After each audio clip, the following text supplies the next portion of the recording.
Our bottom line from last week is this: the truth that Jesus is alive settles the truth that the Bible is truth. This week, we're going to take it a little bit further. We're still talking about the Bible, but we're transitioning into the Bible's story. Namely, what is the Bible's plot? Well, when you look at the Bible, there's actually conflicting things inside of it. Here's the first thing. So we've probably heard stuff like this in the Bible before, right? Whoever believes will have eternal life. So that's the first truth. Here's the second one. If you want to enter life, keep the commandments. So these are two conflicting ideas in the same book, right? And it's not a small thing, it's like the main thing. So what we're going to do today is answer this question. Why does the Bible seem to contradict itself on an issue that is so central to its story? Number one, if you understand two main truths, you'll understand most of the Bible.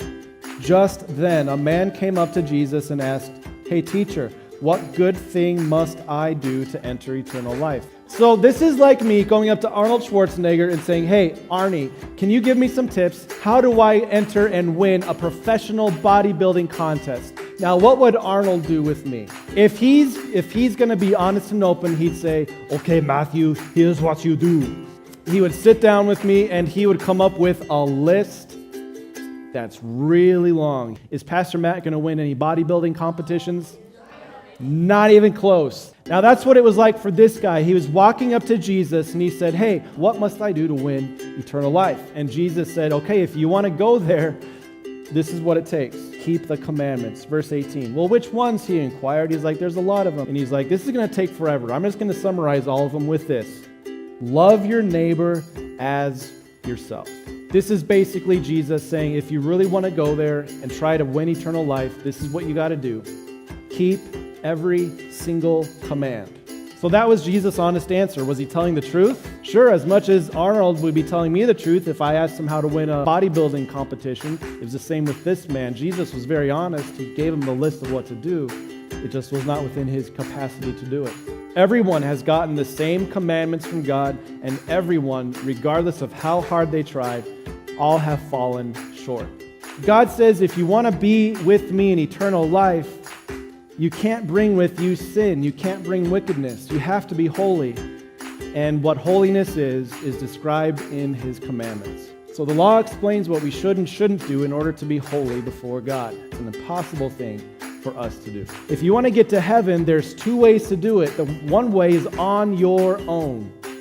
And that is not advisable because it does not work. And the other way is in Jesus. So here's the other truth in the Bible. Truth number two. Number one was the law. Number two is the gospel. The gospel explains what Jesus did to give you God's holiness as a gift. Light can exist with light, right? If I had two phones up here with two flashlights, they could hang out, right? They could be together and you could see both of them. That's what Jesus did for you. He gave you the gift of holiness so that when God looks at you, he sees holy. And he says, awesome, we can exist together forever. We belong together.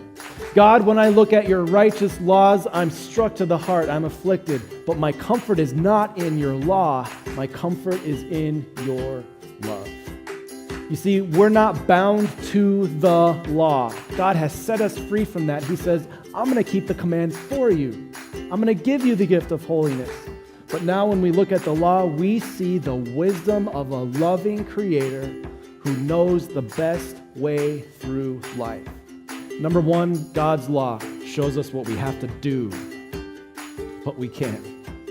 Second truth, the gospel shows us what Jesus did for us to give us heaven. When you place all trust in the gospel, you'll find great delight in God's law. Understanding law and gospel reveals the plot in God's salvation story.